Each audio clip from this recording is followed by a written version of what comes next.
Hey everyone, welcome back to Here in Apologetics. Super pumped to join us today to have Dr. Daniel Molto. We're going to be talking about the problem of unseen animal suffering, or maybe the lack thereof. So Daniel, welcome. How are you today? Oh, thanks, Zach. It's lovely to be here. I'm quite well. I'm in the getting into the Christmas spirit of things. So Mhm. yeah, Yeah, it's super awesome, and it is that almost that season. We're 8 days from Christmas. So today we're going to be talking about, in the mood of the Christmas spirit, I guess, the problem of evil. Particularly looking at like the problem of like unseen animal sufferings, and your paper in religious studies that we think is still forthcoming, even though you wrote it a few years ago. And this question of like, do unseen animals actually suffer? And that question. So, but before we get into Daniel, talk a little bit about like who you are and what you do. yeah, sure. So I'm a lecturer at the University of Sussex over in the UK. I I do a few things. Most of my published work is in philosophy of religion, philosophical theology, but I also do secular philosophy of logic, philosophy of language, and metaphysics sort of stuff. So, yeah, there's a few strings to my Yeah. bow, I guess. That's super fun. So today we're going to be talking about this paper in religious studies, unseen animal suffering. Do you want to just talk about the thrust of like the argument here that you're trying to present in this paper? Yeah, sure.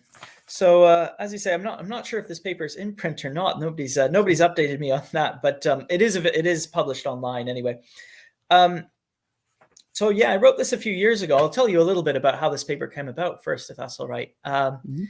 I used to teach philosophy of religion. It's been a few years since I have, but I used to teach it quite regularly when I was working at the University of York. And we would do that classic paper by William Rowe, that 1979 paper, which I'm sure many of your viewers probably are familiar with if they are up on the literature. It's this sort of one of the classic papers on problem of evil, and it's beloved of lecturers in philosophy of religion because it's very accessible and sets out the problem in a really intuitive way. And so in the course of teaching that paper, you run into this particular thought experiment involving Bambi. I don't think Rowe calls this animal Bambi, but a fawn who we like to call Bambi, who's caught in a forest fire and dies horribly. Um, and it's quite a cleverly chosen example because it's published in 1979. Rowe knows the main moves that are available to the theist, which have been available since the early Middle Ages, of which, of course, there are two. And again, I kind of assume, I won't belabor the point because I kind of assume most of your viewers are probably familiar with these. I'll talk them through briefly. There's, of course, the two great theodicies. You've got your free will theodicy. Well, the reason that there's suffering or evil in the world is because God wants humans to have free will. And the second, of course, is soul making. So the reason there's suffering or evil in the world is because it uniquely provides humans with the opportunity to build their souls in morally important ways which justify the suffering.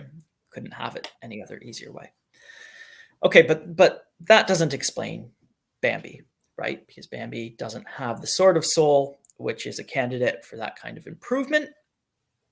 So Rowe thinks, of course, that's going to be something that some contemporary theists will challenge, right? That's a response to the problem of animal suffering. So soul making doesn't seem obviously applicable to Bambi, and free will. Well, we can just stipulate that Bambi dies in a forest fire, so no free will. Nobody, let's even stipulate it's a forest fire in northern Canada. It's not the result of global warming, at least not the direct result. So there's no human agency involved here. Okay, why does God allow that to suffer? So we in the course of teaching this sort of module, you go through these examples, and you're left with this whole. Right? How do we explain this sort of thing? And I would test out the sort of standard responses. Well, of course, we could just say, well, Bambi does have that sort of soul, so you get animals in heaven. And I tend to find about maybe between 10% and a quarter students go for that as their favorite response to the problem of animal suffering. Or you could go with gnomic regularity, which I might talk about in a little bit. That's another possible response. So, well, it doesn't really have to do with the animals per se or anything that's actually gained there, but God thinks about the picture holistically, and God wants there to be rules without exceptions. So if God is sometimes going to make people suffer as the result of lightning strikes or whatever, then God's got to do it all the time. Okay. A certain number of students will go for that. But as you go through these examples, you're sort of, well, what else could we say? And one thing that came up, which I always found was popular with students, well, why don't we just say that these cases never actually happen? And after running this through for a few years with various cohorts of students and always finding it to be a surprisingly popular option, I thought, I'd look around for it in the literature. I found one or two sort of references to this as a possibility, but it had never really been worked through. So I thought, I'll just write a paper for it and see how it goes. So that's how this paper came about. So the basic idea then is, let's answer the sort of William Rowe, Bambi dying in a forest, no humans around to see it. There's no humans that have caused it. How could God do something like this? Let's try to answer that problem by saying, well, actually, God doesn't do something like this. Yeah, that's super helpful, and I appreciate that. So one of these things is you're going to talk about in this paper is explain the idea of like, well, maybe these like Bambi cases don't exist. Like maybe these unseen animals that aren't affected by like say like humans, they're just actually not going to suffer. So could you kind of just like spell out your view and why you may think it may be the case? Yeah. Okay. So first pass, of course, the view's insane, and in fact, maybe even on closer inspection, it's still insane. But we'll give this a shot, right? This is about mapping out logical territory. I mean, I have the same sense of incredulity every time I look back at this paper, and everyone else does that looks at it for the first time. I think that can't possibly be right. Okay, but let's pin down where we think this is going wrong and see if it actually is. So the first thing, which I grant would be entirely insane, would be to say that animals only ever die if there are humans around to see them. That's not a sustainable position. There's carcasses, right? There's petroleum, and there's good reasons to think that that's the result of the degradation of bones and so on, right? Lots of good evidence for animal death. So the move in saying that God doesn't bring about Bambi cases is not to say that fawns don't die in forest fires. They do. We have got good evidence for that. It's to say that there is no evil, and in particular, there's no suffering that happens there. Okay. So the obvious way to fill in this picture, now this is a just so story, right? So this is, it's not necessarily part of the defense, but this is the obvious way that we would flesh out the picture to explain what's going on, such that you have death but no suffering. God just does a local miracle every time. Okay, so you have lots of Bambis just going about their daily life away from all humans, including Bambis that have done this, since long before there were humans, and they're just trotting around forests, and they get caught in forest fires and they die. But as soon as the fire starts, the heat starts to rise. It becomes unpleasant. If I can hopelessly anthropomorphize this for a second, and apologies to many good Christians out there that don't like this sort of image. You've got God looking down, looking down at poor Bambi, who's the heat's just going up, and God sort of points at Bambi and says, "Okay, we'll lower the reception to mental states now. Okay, let's just bring that down to zero. Okay, Bambi burns. Bambi doesn't feel anything. God can do that. Any omnipotent being can do that. Why not believe that that's what God does?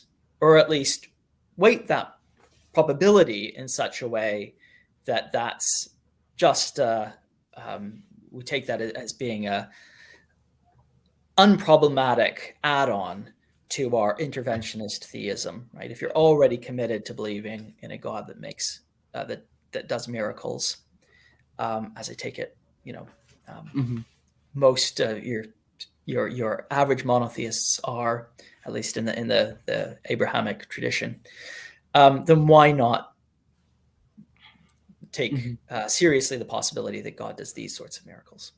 Yeah.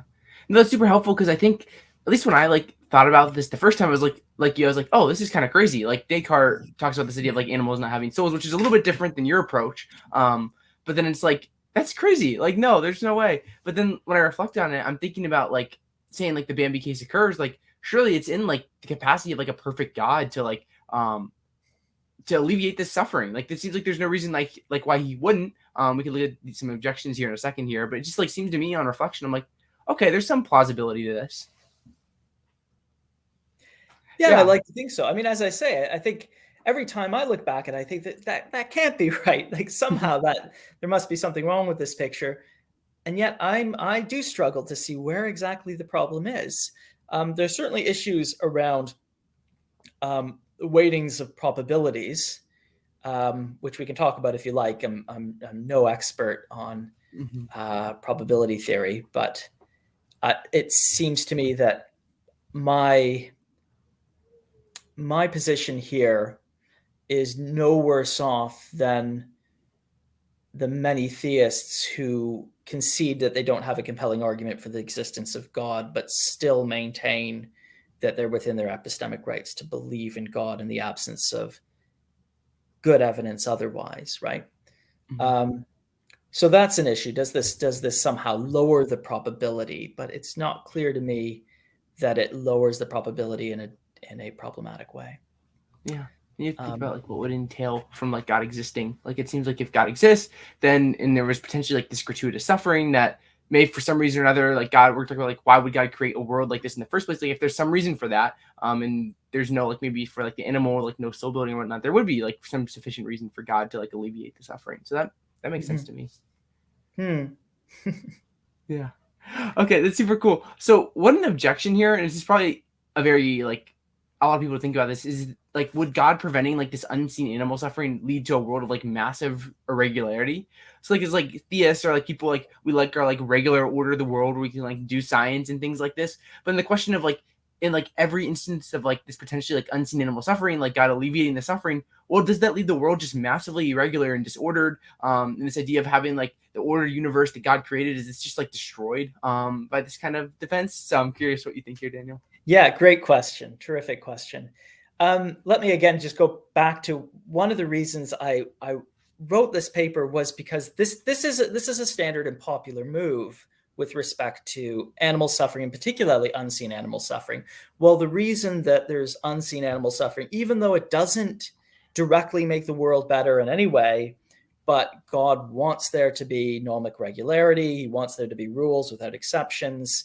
So that's why God won't intervene, and that's why animals die all the time. That sort of intuitive thought. And that's never sat well with me entirely. I'm just not quite on board with that line of response, because I honestly, for the life of me, can't see what's so good about regularity. Now, there is, of course, an important point about the ability to draw inferences and how that depends on regularity. Maybe I'll get back to that in a second.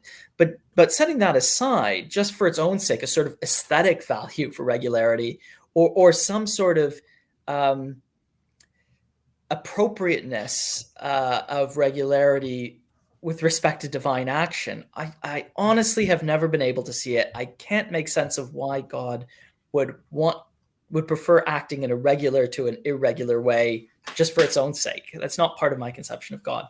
So I've always really struggled with this. And so to give my simple answer to your objection, does this lead to massive irregularity? I'm gonna bite the bullet and say yes, of course it Mhm. does. So what? Right? But only of a kind.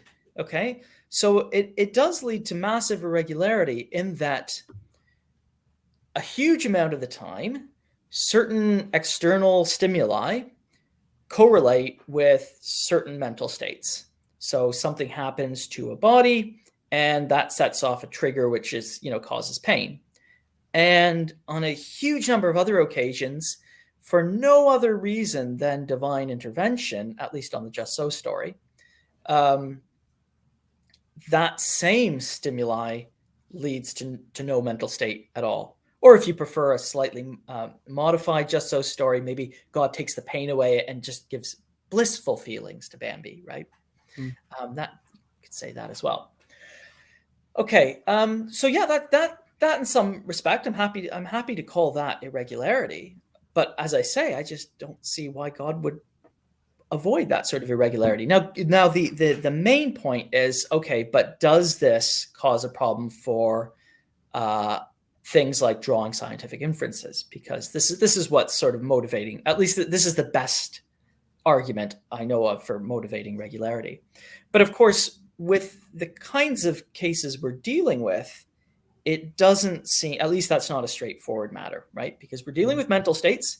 We're not dealing with the external stimuli, which is what most of the obviously intuitively better scientific inferences are about, right? So when we do Yeah. draw scientific inferences, it's not usually about what's going on in somebody's mind. It's usually about what's actually happening in the physical world, and that remains completely regular on this story, right? When a forest catches fire, the heat doesn't genuinely go up, right? Or the branches really do fall, and they do fall on the same probability. They do fall on beautiful little critters and so on. Okay, all that remains regular and according to strict laws. Now, of course, you might still think, well, there should be laws of psychology here that are underwritten by regularity. But again, we're stipulating that this is animal suffering and unseen animal suffering. So it looks like these sorts of cases are beyond our ability to use as evidence anyway. So failures in regularity when it comes to unseen animal internal mental states are not really going to serve to damage our inference drawing ability, I think. That's the simple thought. Was that kind of clear, or have I just confused Yeah, them? no, I think I'm tracking with you because, like, at least for me, like when I think about this, like in some sense, like we would grant that, like if we were gonna like mount this kind of defense, like yeah, the world would be irregular, and like for unseen animals, there's a different kind of suffering than maybe an animal that's like suffering and being seen, because yeah, it's different. But then there's also this idea of like, well, there is some regularity still, like it doesn't throw out like science out the window. It can still do our science. And it's just like the specific like kind of cases here where it is irregular, but like, what's the problem with that? Like, so what is Yeah, kind of yeah, the deal? exactly. So what? It's a so what response to this. It's like we still got our science and all these things, so we're fine. So we can just move on with our days. I think so. I think so. Not exactly. I'd Yeah. be curious to see if anybody would want to push me on that, because I'm happy to rethink it, but it's Mhm. not obvious to me that any of the inferences that we draw would depend on being able to rely on the mental states of animals that we don't actually see. Yeah, it doesn't seem like to mess up a lot of our like need for the regularity of nature for these mental states of unseen animals to be different. So I think that's great. Mhm. So one objection here, another one we can talk about, is this idea of why would God allow visible animal suffering if He doesn't allow invisible animal suffering? So we can talk about here like animals that we can see. One thing I was thinking about as we were talking about this was, say there's like a lot of deer get hit by cars in like my area, and there's a deer, Mhm. and I guess if it was seen, it got hit by the car, it would be seen already. Let's say there's a deer and it's just dying, and it's not seen, so it's not suffering. But then someone walks upon it, and it goes from maybe like this blissful state of peace, because it's unseen, to like this horrendous state of like suffering because it's like agonizing death. So I think I'm throwing a lot out here, but why would you say like God would allow visible animal suffering, but not necessarily invisible animal suffering? Yeah, that's a great question. Yeah, another great objection. I do talk about this in the paper, and I kind of I don't have a single response that I'm committed to. I think I proposed 3 responses in the paper, which I might just, if I can remember them, talk about Mhm. 2 of them, Yeah. because one of them is rather convoluted. Let me say first of all that I'm never sure if to what extent a defense needs to answer the sort of why would God kind of objections. In some cases, you would need to if it runs the risk of lowering the prior probability of the solution that you're proposing. Okay, so maybe it does, but I might not grant that it does in the first place. So if this is going to be a knockdown objection, there might be more to be said first of all. But let me try to propose a reason. So as soon as you start going in for reasons why God, then we're in theodicy territory, right? We're kind of thinking about God's mind, which is always a tricky business. Okay, so here are, if I remember these correctly, here are two possible responses. Well, the first thing is to say we need to draw a distinction between the visible animal death and the visible animal suffering. Now that the visible animal death is explained, I think all cases are going to be explained if soul making and free will work. That's the idea anyway. Okay, so look, if you're the one that brought about the death of the animal, then why did God allow the visible case of the animal dying? Well, because God wanted you to be free. And if it was a natural occurrence, so your little puppy gets, I don't want to upset your viewers, but something bad happens. Why did God allow that? It was, an act of nature. Nobody did it. Well, it allows you to manifest your, you persevere through that emotional pain or whatever without losing your faith. Okay, so soul building. So that's why all of the external, the death and so on, happen visibly. But your question, of course, but why would I think the mental states are there? Yeah. Just as a short aside, of course, you could go full Cartesian and say that they're not, or what I call in the paper sub-Cartesian, and say all of the pleasant mental states are there, but animals never experience unpleasant ones. That's not what I want to say, though. I don't want to be a sub-Cartesian or a Cartesian. So the first response I have to that is, well, it seems to me, taking another leaf, a slightly different leaf out of Descartes' book, that whatever God is like, God isn't a deceiver. And this is importantly, there's an asymmetry here in how this feature of God plays out between visible and invisible animal suffering. So in the case of visible animal suffering, you have a direct sensory relation to something which, well, depending on what your account of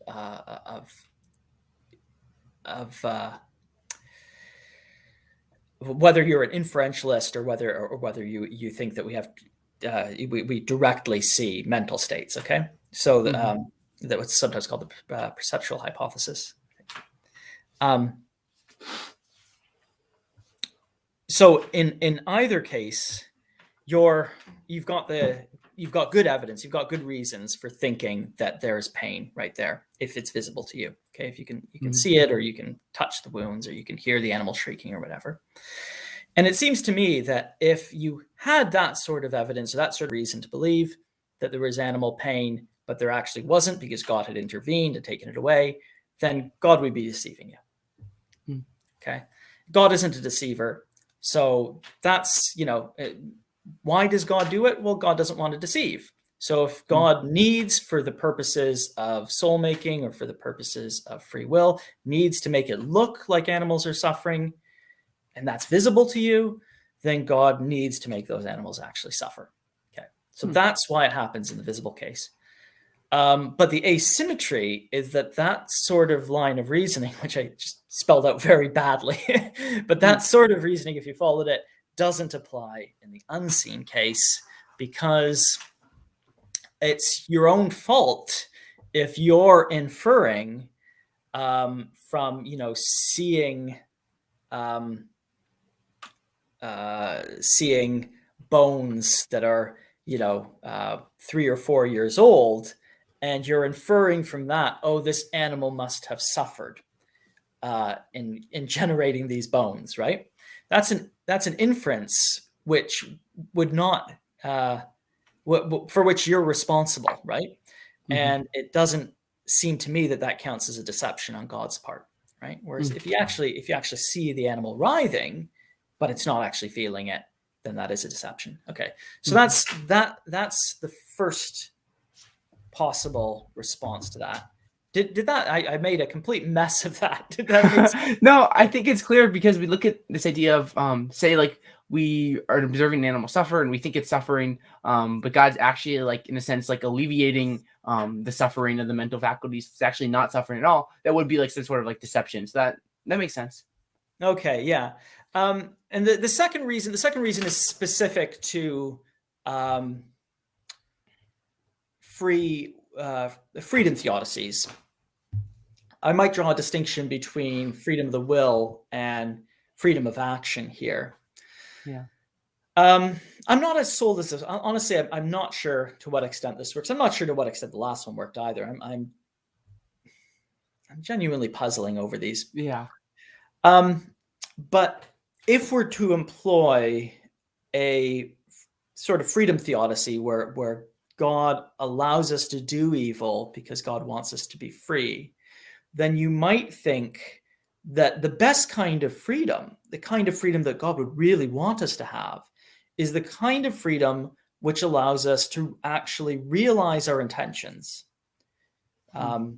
Maybe not even just our intentions, but also if this is sort of a morally salient decision making, also the realistic foreseeable outcomes of our actions, even where they're not strictly intended, okay, like the byproducts of our actions. Okay, so the sort of freedom, let me put it this way, I'll ask a sort of rhetorical question: what's better, that God gives you the appearance of freedom, which we might even call a mere freedom of the will, where you get to make a choice, but God is then going to intervene and prevent you from actually acting on that choice, or to give you full freedom where you can make a choice and then actually realize it?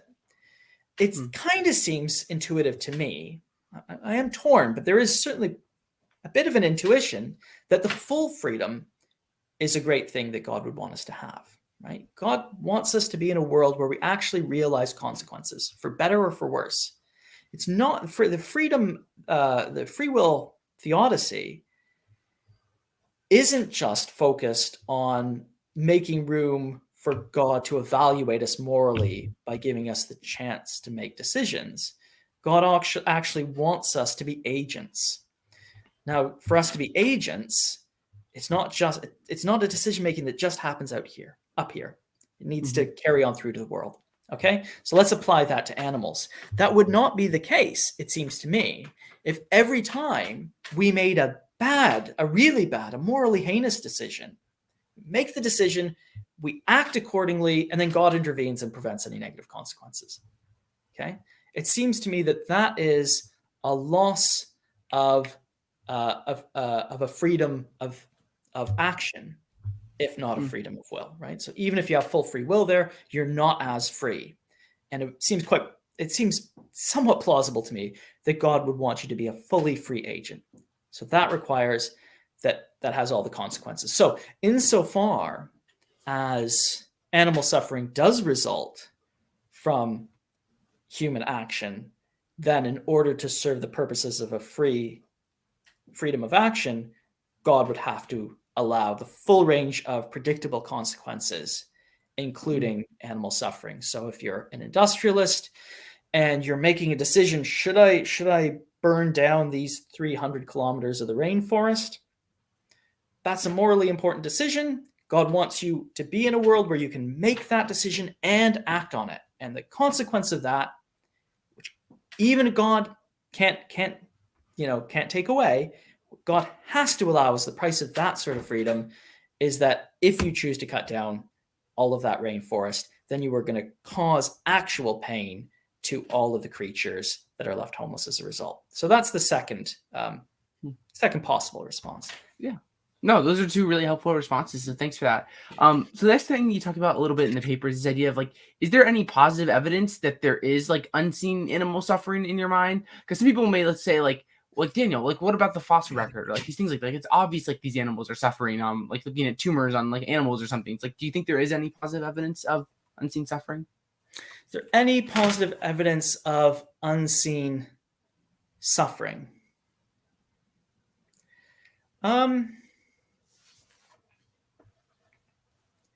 The I might pause for a moment on this one because I don't want to say anything too quickly. Yeah. I think if I can go very briefly back to probability, I think in some sense I'm willing to accept that the probability of the just so story that I'm suggesting is going to be lower than the probability of whatever your version of theism is minus that story. Okay, and I think that's just general probability theory, right? We're adding on an extra bit to our story.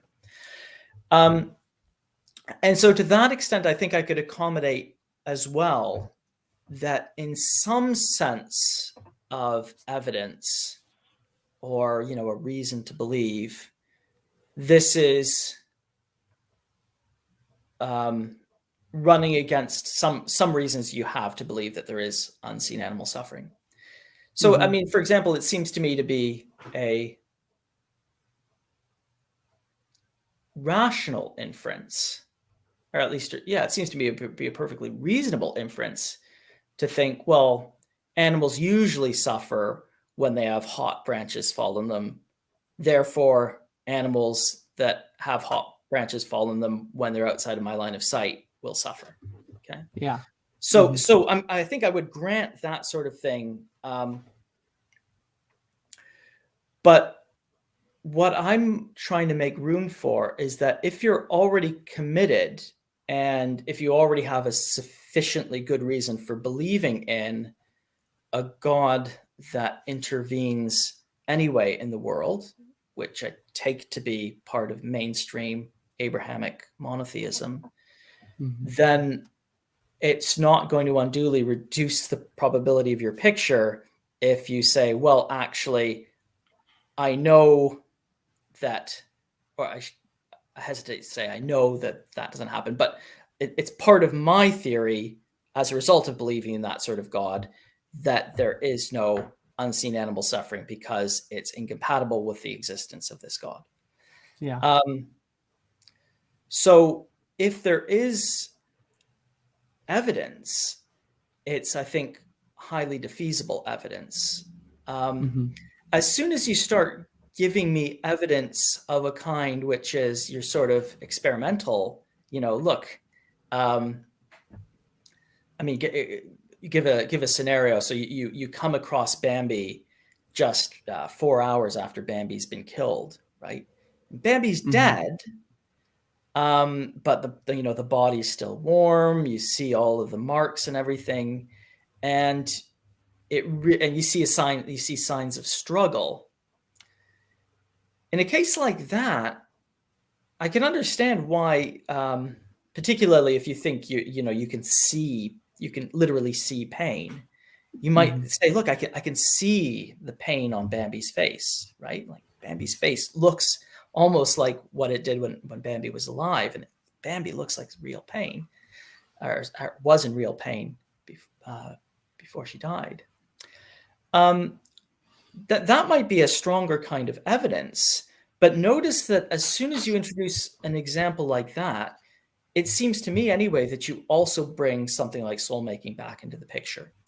Because as soon as you get more what you might call real evidence for suffering, you also get a more plausible appeal to, well, why did God allow that?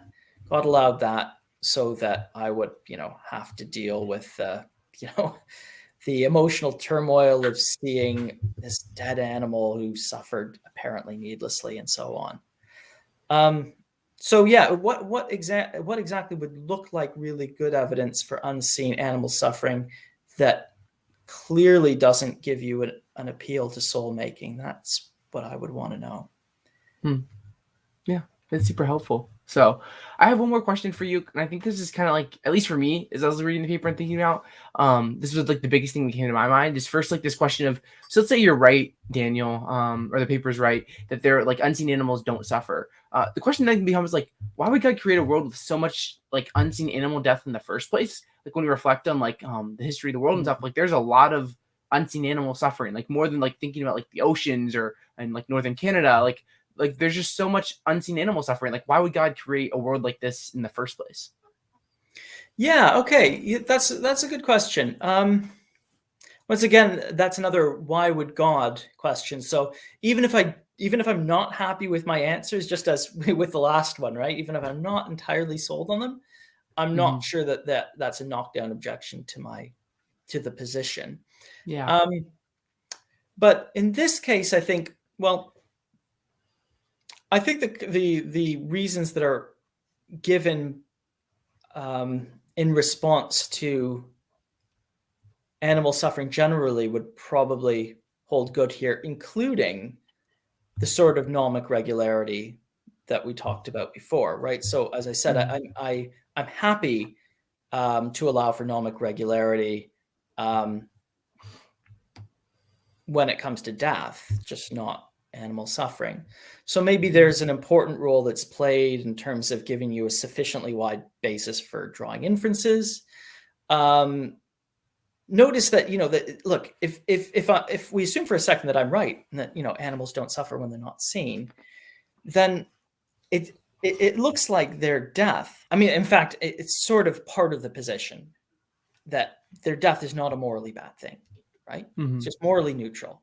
They didn't suffer, so it didn't matter that they died. Okay, now that's going to Yeah. be hard for some people to buy, but that's where this solution ends, right? It's only taking away the pain and not the death. So if we're happy to say, look, as long as they didn't suffer, their death doesn't matter, then Hmm. almost any purpose would serve here, right? In fact, Hmm. possibly even no purpose at all. It sounds heartless, but why not? Right?